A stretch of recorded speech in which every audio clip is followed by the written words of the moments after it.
Stories like crazy, because everyone has mental health, and everyone has a story, and sometimes they're crazy. Join Lori Lane Murphy and me, Adriana Prosser, as we talk about dealing with, struggling with, and managing mental health with storytellers who want to share their true life story. Get in the conversation with us and talk to us on Facebook and Twitter, and subscribe on SoundCloud and iTunes. Now, let's smash some stigma. This week, we talk to Jason Finkelstein, who has a passion for music and entertaining the elderly in long-term care. Trigger warning, he does talk about suicidal thoughts as he shares his story of dealing and managing depression. If you are feeling triggered, please link over to our bio for resources.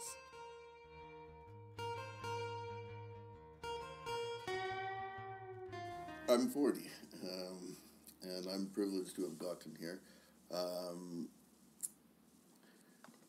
I guess my story started when I was 16, and that was my first introduction to psychiatry, where I had to go see a psychiatrist because depression was always sort of prevalent, and when I was 16, it was the early 90s, and the word bipolar had become, I think it was new. Does that make sense? That it was around that time. It transitioned from manic depression. Yes, into bipolar at the time I got involved. Yes. Yeah, and so it was, like I was being, taught what this was, and that there's there wasn't a spectrum yet. That came a little later, and I was introduced to medication, and my life went from there. What caused me, I guess, a good story that I go back to was an indication. I think the day before my mother made the appointment with a let's see someone I was at a coffee shop with two good friends, and I was I didn't know what manic was, and I've never struggled with mania in terms of being what they term psychotic. I always seemed to have my wits about me, where with depression I did not. But I was in a state, being very happy to be with two people, and for some reason at that moment, that the happiness, and I realized that for a year or 2 years before, I found it impossible to be with people, and my thing to do for the next 20, 30 years was for every couple of years I would disappear for a long period of time. But that realization at that moment, that I was so happy and so wanted to be happy with a group of people, and then realizing that there's something drastically wrong where that's not always possible, sent me into that's the only time where I lost it on the high end. And my friends just saw a guy break down and cry in a coffee shop, and they had to sort of take me outside, and I think one of my friends got scared and called his mother, and his mother called my mother, and that was sort of the beginning. Right. But that contradiction, so bipolar, I've never felt comfortable with that term. I don't think it applies, even though we can talk. Okay, it's two sides, but and with that came medication. To go back to manic depression, my father was called manic depressive. His mother was, and you can follow my father's line, the Rosen, so not Finkelstein, but with a lot, everyone had that, whatever that is, and I still don't know what the best thing to call it is.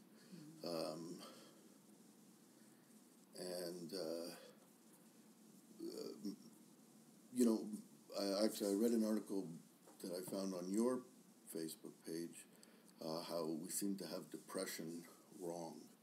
I forget the author, but I read it recently, and unfortunately I feel sort of that time, the early 90s till now, I think now we're due for a bit of a tweaking of the psychiatric system and how we look at these diseases, because the numbers seem to be in, and it is, and I don't want to really go into it, but the pharmaceutical aspect of it, and the business and the corporate sort of machine that was designed, especially in a country like Canada where it's all paid for, so you can pop pills until you're basically, it does horrible things to you. It needs to be looked at again, and I'm glad that it's coming around. I don't know, brain is difficult. And to think in 1990, oh, it's simple, it's just serotonin, and it's not getting from one receptor to another, and therefore, I think that thinking, I know that thinking caused me a lot of strife and a lot of difficulties, because my mother bought into it. You know, my father was in and out of hospital his whole life. His mother was. I've, been to every... I don't know, it's not all bad memories, but I've been to a lot of psychiatric wards and programs, and, when meditation is the bigger thing, so I touched on that and looked for,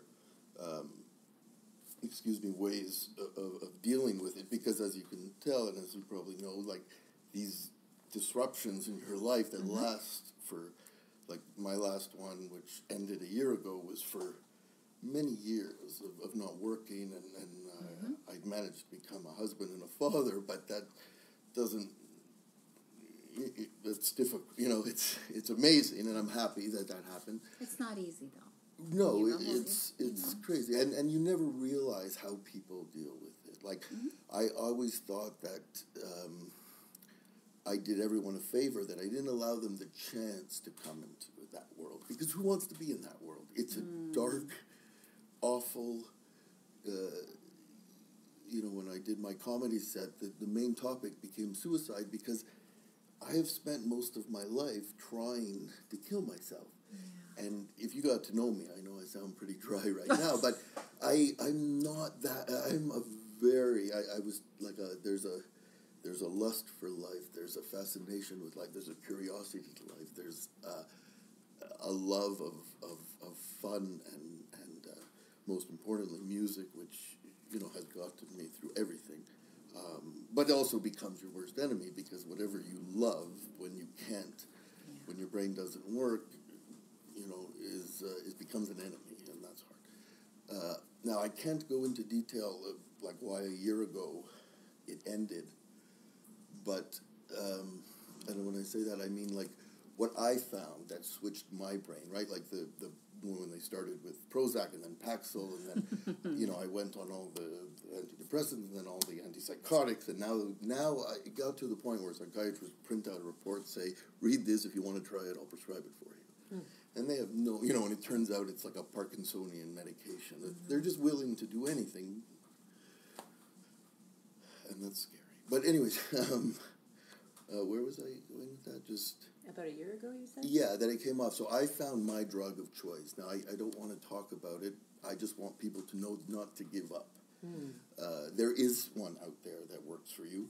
Mine wasn't on a psychiatrist's list or anybody's list. It will be soon. But you can't recommend that to someone. So everyone has to find their magic pill. And it's out there.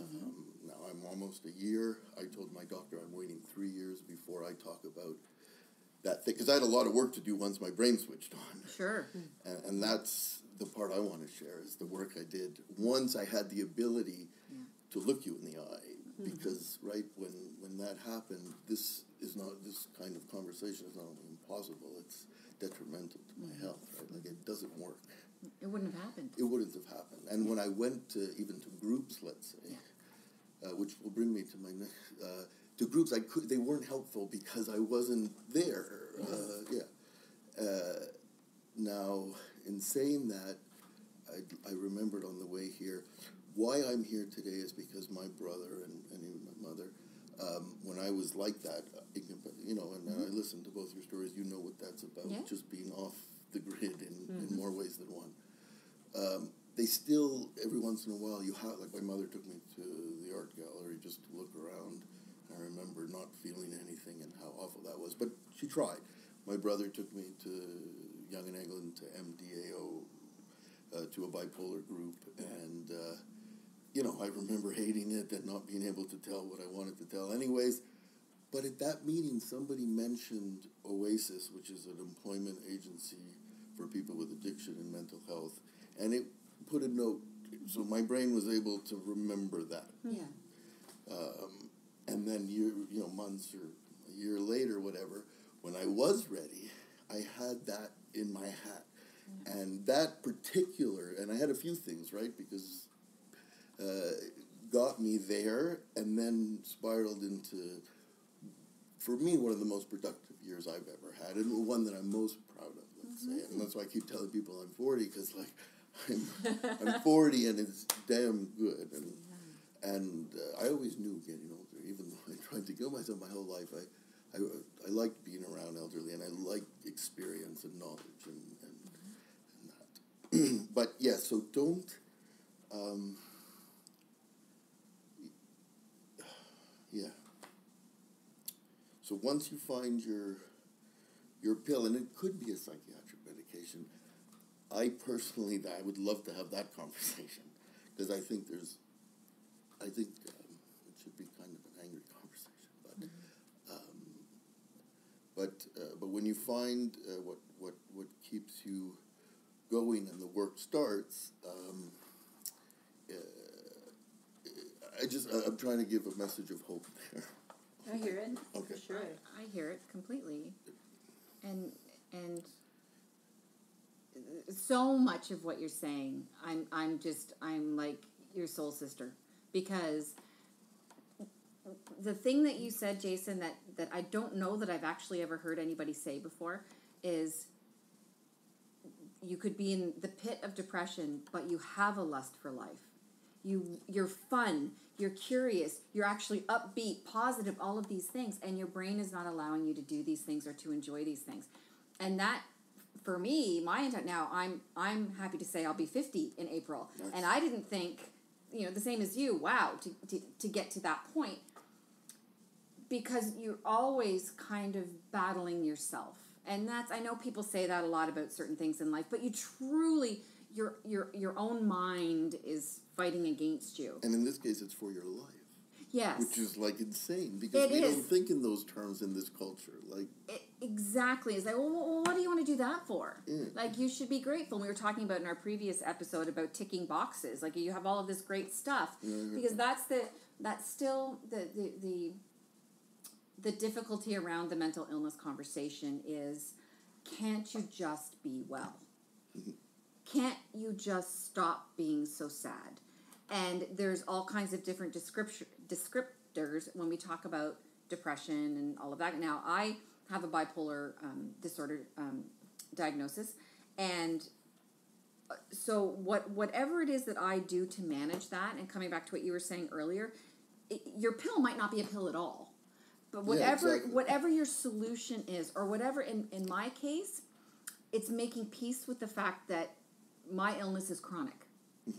Because you spend a lot, especially when you're a teenager, fighting, denying, deny, fight, self-medicate, all kinds of manner of things. And it doesn't help when the disease sounds, or illness, or whatever, it sounds made up. Well, I talk, and Adrian knows this, and I write a blog. Like, it's hard to look someone in the eye. But you get the eye roll, or the implied eye roll. Right. And so it's two things. If you said to me, I suffer from depression, so it makes it difficult for me to work. And there's that slight, even if it's not an actual full-on eye roll, you feel it, right? You feel it. We've all felt it when you say, Adrian, when you said, well, I have anxiety. Whatever. We all get anxious. Yeah. Go ahead. Could I just ask, sure. Do you think if the tables were turned and someone said that to you, that you wouldn't have... Of course I would. Of course I'd make it I would. And I'm the one who's trying to prove. 100%. Right, and thank you for saying that, right? Because the reality is, I don't understand that there is nothing physically wrong with you, which I laugh at now. How is the brain not physical? How is the brain not part of a physical illness? Anyway, but yeah, it's that. You spend a lifetime, especially if you know about it at a young age, sounds like you did, justifying your existence, rationalizing your behavior, and eventually it gets so exhausting you take yourself out of the picture. And I don't necessarily mean literally then, but you hide. Right. Yes. And you get good at it. And you get very good at it, and we get good at the mask, right? Because I can smile and tell you everything's okay. But for me, it was about accepting that, look, there's an explanation here. It's not an excuse. but it's an explanation. But did you find looking for reasons other than genetic? Because I know the genetic component, and I believe it just because I have so many examples. But I looked only at that. Only at that. Right? Interesting. Because my father, same as yours. Yeah.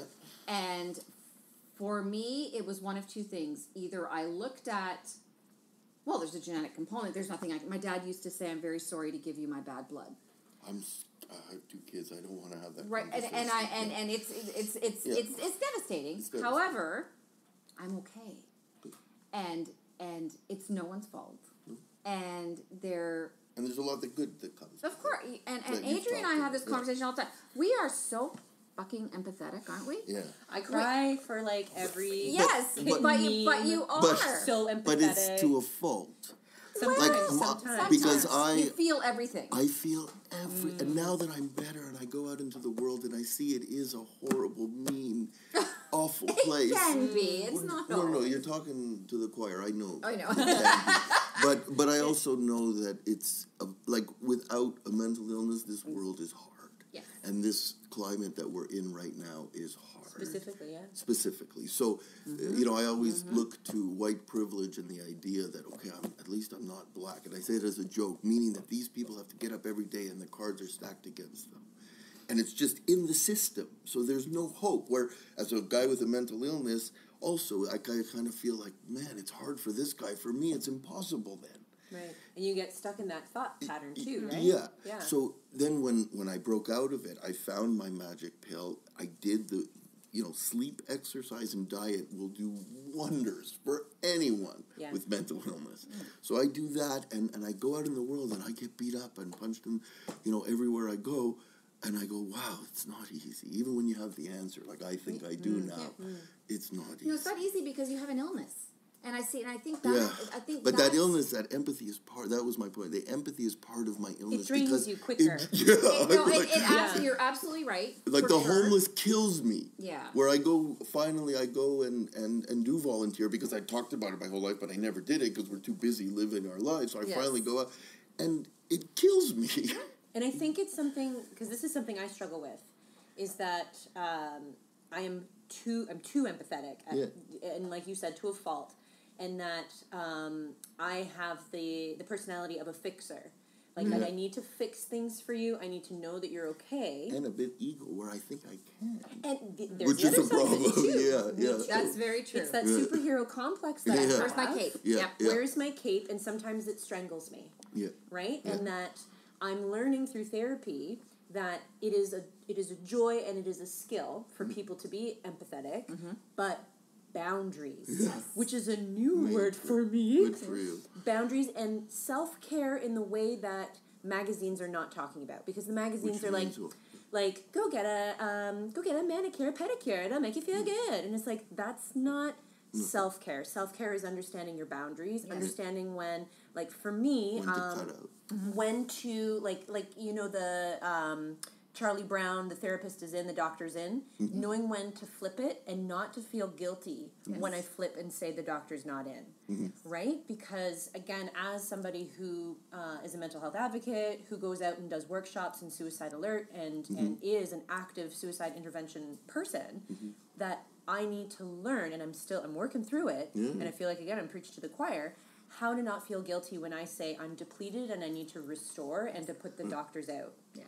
Because that's hard, because then you get this, because I have GAD, because I have the anxiety, I then go, well, who's not going to come to me right now because I'm putting up my closed for now sign, right? Am I going to miss something? I'm letting someone down. I'm letting someone down. And whoever that phantom person is, because it's never specific. No, somebody might need my wisdom, and there's the ego, and too. The ego comes in. Because I have the answers, so I'm going to tell you what those answers are, regardless the fixer part, Yes.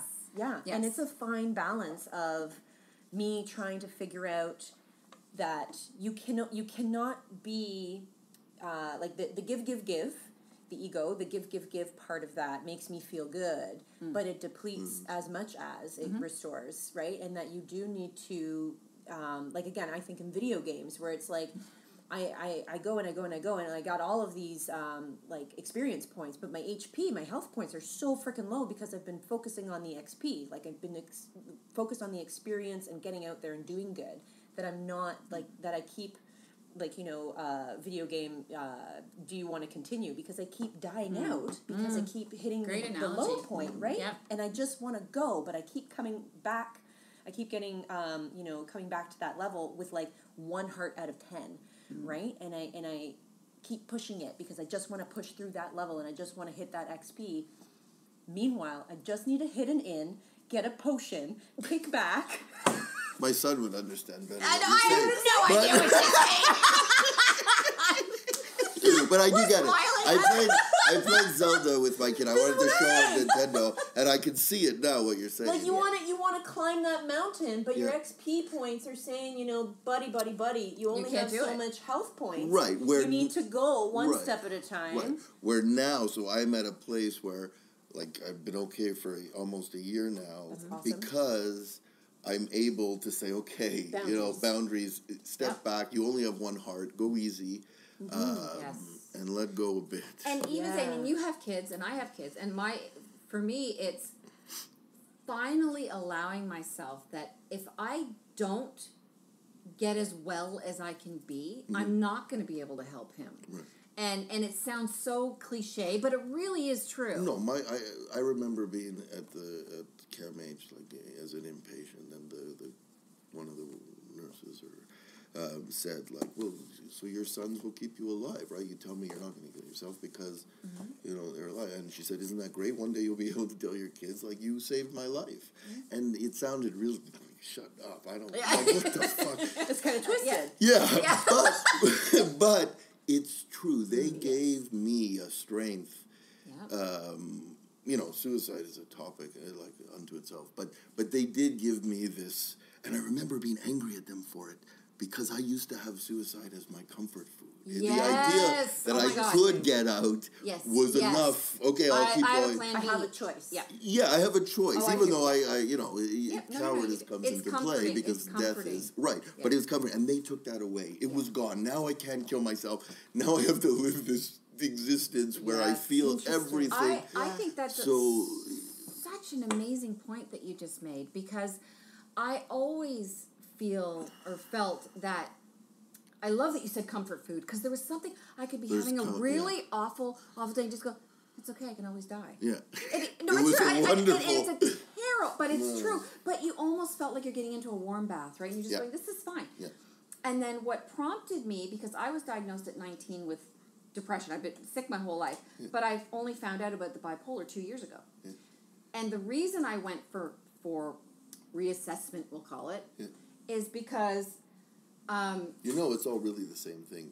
Yeah, okay. but to it, like, yes and no, because I'm up and down. Yes, but and that's a wonderful conversation in itself. Yes. But in terms of the kid, so looking at him and saying, damn it, like he really likes me. Yeah. Like he likes me being around, and he's doing cool stuff, and he's a teenager now, and he's going to be 16, and blah blah blah, and then. But that's so. But I used to stay alive by reading online about kids whose lives were ruined because their parents committed suicide. Well, so after I read 3 or 4 people saying I'm sitting right beside you. Right. and it breaks my heart to understand, because agency is such a part of the human condition. Yes, and assuming choice. Choice, yeah, and the ability to make choice and the freedom to make that choice. Yeah, and. For me and my grappling with understanding why my brother would want to end his life, I come back to trying to understand that he felt that the choices that he had were really black and white. Right. And in a way I'm envious of him. Like, and I know that hurts to probably really hear hurts that. To hear that. But I had my cousin who was like a brother to me. My cousin who treated me the best, and I had like 20 cousins. Killed himself at the how old was your brother? 22. So he was exactly around that age, and I was young. But I remember what it felt devastating. like. Yeah. And nothing like what you felt like, because this was your brother. But I do understand that concept. And as angry as I am at him, I don't know, I'm not trying to hurt you, I'm trying to help, but I kind of, like, not happy for him, but... Relieved? Yeah, like... Yeah.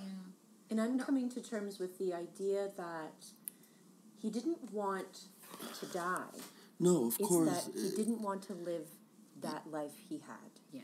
And it's a very interesting thing to struggle with, because to all of us, we're like, but no, both but of those I'll sentences admit, mean the same thing. I'll like, admit no, they something don't. to you that I admitted to a few people, but I remember ordering.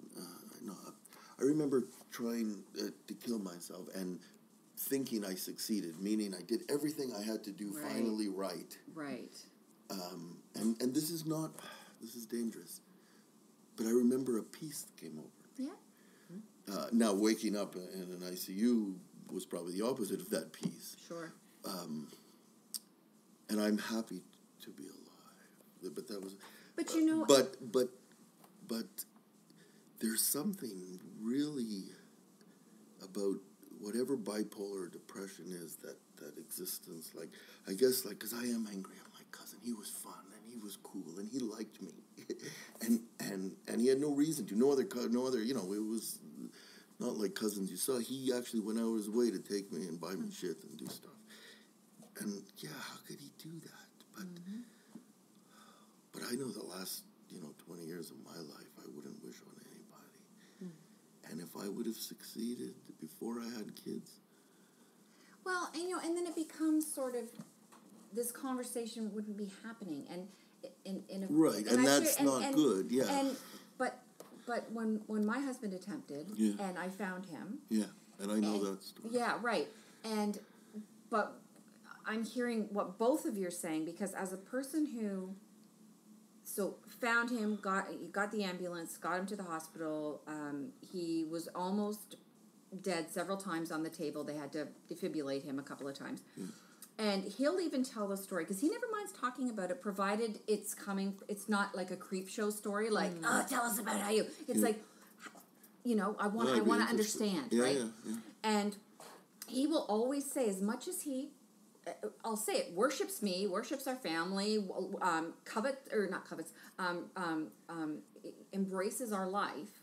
When he opened his eyes, his first thought was shit. Yeah. For sure. And then he asked for a coffee. But the first word was shit. And then I looked at him, and then coffee more than I do. And he asked for Tim's. I'm not lying. And then that's what when he woke up from his coma, and he did the blink, and he looked around, but then he saw me, and of course he was upset, and we had that conversation. Yeah. But his initial, until he could go through the therapy and do all of that work, was just what Adri said. I don't want to do this anymore. And if I open my eyes, I want to be somewhere else. Not necessarily in a black hole. I want to be somewhere else. And you cannot ever fully, I will never to this day, Adri, as much as you try, Jason, as much as you try, we'll never understand that up to that moment. Right, but don't you, I hope I'm taking this in the right direction, but don't you feel like that in itself, like people don't like the term crazy, but it's crazy. To think like that is crazy, because it goes against biology. The only reason we're here is to live. We don't have to have good lives, we just have to have lives. I asked him about that very question, because I was, don't forget, mental health advocate. Don't forget, had mental health around it my whole life. Right, and you married it, which is interesting. Yeah. Furious with him. Right. Furious. Of course. How could you do that to me? How could you do that to the kids? How could you blah, blah, blah? All of that kind of stuff. And, that all had to come out. I had to be allowed to say that. He had to hear it. He had to hear it, and then we could heal and help and move forward. Because if you aren't allowed, and if Adri had, had that, you have to be able to acknowledge the pain that action does cause. And that's been a really hard journey for me, because Absolutely. I'm so fucking furious, because just like your cousin, he was so cool, I wanted to be with him more. And the thing is, and because we're advocates, we are supposed to say, well, it's the illness, they know not what they do, blah, blah, blah. Well, damn it, in my case, you're my husband, you're my partner, what the hell? Right? he had to hear that, and thank goodness, because he's a mature person who was strong enough to hear those words, and then we could heal together. But it's a very yes. I mean, it's. But the way he puts it, I guess, is what I'm getting at, Jason. For him, I asked him. He said, "The pain is so much, I cannot describe it, and I can't do this anymore." That's how deep the pain is. That's his only explanation, really. I kind of like that. He's like, pain is too much. That you get that. There's no real philosophical. Right. Whatever. I can go back to childhood and try and figure out where it went wrong. I can try to listen to the doctors and say that it's terrible. Exactly. But in the end, it hurts too fucking much, whatever this is. Yeah. And for him to say that to me, whom he loves beyond measure, that wasn't enough at that time. And of course, you feel ego involved. What do you mean it wasn't enough? It didn't. It's a pain. Yeah. You loved people in your life, right? You adore them. But it's still, that's the illness part, and it has to be looked at.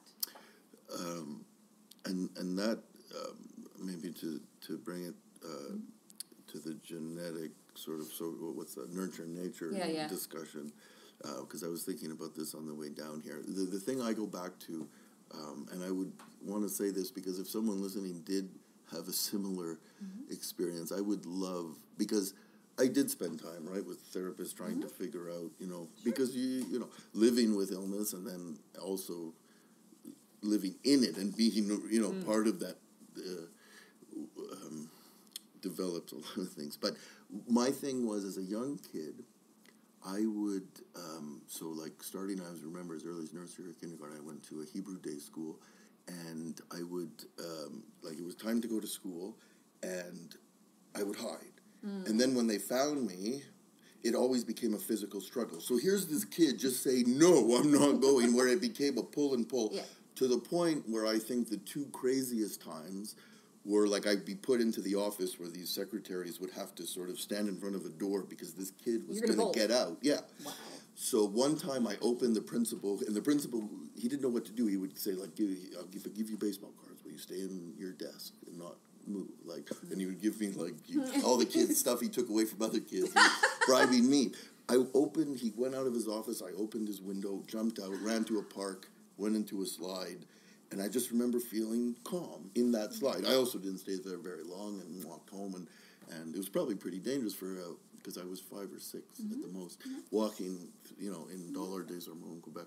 So that angst, and so it got, and I remember, like, the secretary looking at me because I would just try and move her to get to the doorknob. Wow. And I would always say, Mommy, Mommy, Mommy. That was my thing. I think she did have a comfort for me. That was what I wanted to get back to. And people have theories about that, but what was that about? And because when I have depression in my adult life, it basically was the same thing. It was, I don't want to be with anybody. Get out. I don't want to be in a classroom where people are, fake and phony or hurting people or, It's overwhelming. Yeah, for whatever reason. I knew that as a kid, the vibration of the room was not comfortable. Yes. And it caused a physical sort of thing. So, it manifests itself where as an adult, I would just cut everyone off. Right, because you had that choice. Yeah. Yes. Yeah. And so what was that about? Is that an anxiety? Like you say, you have GAD is general anxiety disorder. So was that what it was? It was this social anxiety that manifests itself into... or is that conversation worth it? Like... Yeah, and I mean, I think that's probably a choice or decision for anyone who's in. Do I need to unpack it all? Yeah. Or do I just say... Because this year I haven't. I'm just going. You just go with it. Because if people like you and I, there are whole blocks of time that are shit. Yeah. I don't want to investigate that when I'm feeling good. There's a big element of that. Right? Yeah. Are you kidding me? Yeah. I'm feeling good right now. Yeah. But what I will tell you, because I still have, dark days, and instead of freaking out about it, I just say, what is this going to look like for me? Okay, today's going to be a day where I lay on the couch. Fine. But I never did that for years and years and years. It was like, damn it, and you try to get through it. Because if you did that, it would mean the beginning of the end. Instead, I realized it's not the beginning of the end. Right. Yeah. It's, anyway. No. Oh my God, this is such a good conversation. It's that idea again. It keeps coming back to me of the black dog. Yes. And you I can love leash it. Yeah, I heard you say You that. can yell and at that it. makes sense. You can train it. And some days you just, let him bark. Yeah. Exactly. And you accept the fact that he is a And shit. you don't deny that he's there. Exactly. Because I do that every few months, right? I go, you know what? I am everything I thought. I am wonderful. And then as soon as I do that, and I don't think that he's there, and then you go out in the world and stresses make it very obvious that you have that problem. If you don't deny it and you know you're working with it, it's a lot easier, right? Right, it's an acceptance, and it walks with you. It walks walking with you, against you. Like, he doesn't pull you everywhere. He doesn't pull you back. Yeah. Yes. You acknowledge. It's a And beautiful that's a big thing when we're talking about suicide is acknowledgement. Yes. And that, again... Which is new for me. Interesting, okay. So the very first thing I never admitted that to anybody. Interesting, okay. Because as a suicide intervention person, and I'm trying to get more skill set around that, is to shut the fuck up, listen, and acknowledge. And that is almost the hardest part, is to sit here and be like, yeah, I hear you. And I acknowledge the black dog. I acknowledge you and your pain. And I don't need to tell you I want to fix you because I want to help. Yes. And to just shut the fuck up and listen and be present. Because a lot of the time, we are shoving that black dog, we're putting him in the backyard, we're telling him to shut up, and it's so frustrating that really all we need to do is exactly what we're doing right now, is discuss it. And I know that at several points in this conversation, we've prepositioned what we were going to say with, this is going to sound really dark, or this is going to sound really fucked up, or whatever. And we just, like to kind of release that and be like, yeah, it is. Yeah. We're talking about I don't think anyone could argue that, right? Right? Really taboo, really stigmatized, really scary topic. And, it's understandable why I never, I think I did people I didn't bring them in because it is a dark, scary place. And I, You were trying to spare the people in your life, though, that, right? But it wasn't helpful. Exactly. Right now that I'm talking and I'm glad that you are coming to terms with that. Yeah, and that's fucking hard. That's fucking hard. It is, and can I say, and I'm and not. It's big. It's big. It's hard for men. What do you mean? Really it's not hard for women? It is hard for women. Yeah. But if you try, maybe. What do you mean to talk? Okay. Let's expand on that. Okay, because of the societal norms. That's what I'm getting at. Right? There's an expectation that, now, I'm not saying that that's how I dealt with it. Yeah. No, but wait. You're saying that it's hard. Harder to talk about it. Yeah. Harder to talk about it. Now. I've always been very feminine. And I love it. Gold star. Yeah, thank you. But you know what? Then again, I'm putting my own ideals on it. Our bias as well, because we are not men. Nope, we're not. But my husband, who now, after the therapy and after the attempt and all of that kind of stuff, talks about how as a 13, 14, 15, and he has never, and he's 53 now, never spoke of it. Not only did he not, it wasn't even like you saying, I know what's happening, but I don't want to burden people. He was la la la la la la, like it's not happening at all. Fuck off, right? So. And it worked for a bit. And then it worked until he backfired. tried twice. Yeah. You know, and Pressure by the way, building he up. didn't attempt. He wanted to go. Medical science saved him. Yeah. You know? Anyway. And that's I think, and again, this is something that hopefully with things, I have very mixed feels for Bell Let's Talk and things like that, where there's a public platform to be able to talk. It's tricky.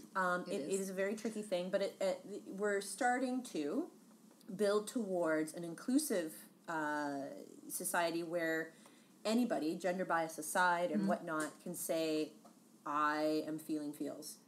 They are either good or they're very bad and whatnot. And that for the longest of time, the sayings of man up, and put your big boy pants on and stuff like Don't this. cry. Like very gender. Pull yourself up by your bootstraps. Yes. Right? Yeah. And that, don't be such a pussy. Oh, we can do cliches all day. That's what I'm saying. True. And that the system has I've been in been the system, set up for, in a gender bias, men to fail because all of these little tricky little things that eat away at the sides of your brain that say, you know what? No, I'm not supposed to cry in public. No, I'm not supposed to tell my friend that I want to kill myself because that really is awkward. It's really fucking awkward. It's a party killer. Really. It works. Yeah, it works really, against you when you're wrecks the trying. mood. It's not a great pickup line. It's not. And I remember a girl telling me, I cried on Spadina in a Chinese restaurant, and I guess I let out a little too much too quickly, because that was going to be my thing, right? I'm going to be honest. I was 20-something, and she was just like, you shouldn't be doing this, and I was like, right, fuck. So maybe she messed me up. If she would have been like, really, and been interested, my life could have been different. And that's what we're trying to promote, right? Right. It's like suicide safer communities to be like, oh shit, you just fucking volleyed me a truth. Yeah. I'm not ready for that, but you fuck yes. Yeah. Exactly. And I think too, and I wrote a blog post about this once about because I was feeling a bit bummed in the last year that I have a brother who we're friends, but we never talk about my mental illness. It's like never, ever, ever. And if I bring it up, he changes the subject. Like, it's a very odd thing. Yeah. But anyway. Yeah. But he was spared, and I say that. I think so. My sister was spared. Yeah. So what I started getting, my feelings are really hurt. I can't believe, because you get onto this sort of cycle of, it's so important to me, it should be important to you. And I'm going to get on my soapbox and tell everybody my whole story. Well, you know what? Maybe it's not my job to make him understand, and maybe he doesn't have to. Yeah. Boundaries, man. Boundaries. Right. He's not going to be my go-to for mental illness. And that He's going to be my go-to to take me a ride on his boat. Yeah. And that's fine. Yeah. But that was a tough pill to swallow, because you do get sort of, I hate to say this, self-righteous. Yeah. You will hear this story, especially the way I look at it now is I feel so good that I spared all these people so much, like they would have had to go to the hospital and then that now they owe me. Like, I got shit to say, and you got time off. And when they don't, I'm like, wow, it really is a topic that's not. It's people not, even with people who love you, because my brother loves me. Like, this isn't about him being a jerk. Right. It's about being a resource, and sometimes people are tapped. They're tapped, and in this society, in this climate, people, like, I noticed it, because I got to stay in, like, this reminds me of the room I locked myself in for a year, because I was about the 10th floor, and when I would wake up, and Paul Simon has great lines about staying in a room all day, but when you know what that is about, and you look out, and I remember thinking, I don't have to go out there. Because it's not easy out there. Like, it's very comforting. It's hard. They had that one moment of comfort for the day where it's like, I don't have to be in that. Yes. Sorry, but what were we talking about? But being resources. Yeah, like that people in your life, you can forgive them the fact that they won't be able to help, right? And that you can set boundaries with certain people. Yeah. And that's also another thing that we have to take on ourselves, to forgive them of that and to let go of that, to be like, okay, so you're the friend that, I can tell you I'm sick, but not necessarily that I'm mentally ill. I know, but that's hard. It's fucking hard. I'm thinking about it right now, because now I have my 3-4 people that you consider. They're your resource. They're your people. And even those people I notice in this climate. Oh, that's what I was saying about looking outside. It's hard. People are tapped. People are really tapped. Even the ones I know that want to sort of be a show, they don't. Yeah. People, my brother lives 15 kilometers from me. I don't see him that often, and he's my brother. Like, nobody sees anybody. Yes. And I'm a very social brother. I'm out all the time. And when I do see you, can we just keep it light? You have to, because you're in traffic for 2 hours, your job sucks, your boss is an asshole, your kids are awful. Let's talk about everything. Netflix, anything but that, and I get that. But it's hard for me now, because I want to talk about it. Like, so this is helpful. Thank you. I'm so glad. I can't tell you, like, this is just such a, we've had so many great guests over the last 15, 16 episodes that we've been doing. And I listen to yours too. Thank you. Everyone's different, right? Yeah. We have not heard, not that, of course everybody's story is different, but we've not heard sort of, not this again. But that's what makes it so difficult, because when everyone has skin cancer, there's all different skin cancers, but it's tangible. Yes. Where when we're talking about bipolar, schizophrenia, depression, trying to put it into a spectrum, and then saying there's bipolar 1 and bipolar 2. And then talk about situational, not diagnosed. Exactly, and that life, the whole thing becomes, it's easy to sort of... Yeah. And roll your eyes. Nobody can... And just go, because again, there is, just finishing up by saying, and I love that you bring a message of hope, but it's also, it's this invisible illness that is there. It's always going to be a challenge, but it's not hopeless. Right. And I can prove that if anyone wants to, actually, yeah, I can prove that. It's not hopeless. And like I talked about, I am so happy to be alive. Yeah. Oh, we're happy you are. Thank you. And I have like music and just, there is something to be said for having something, that keeps you goal driven.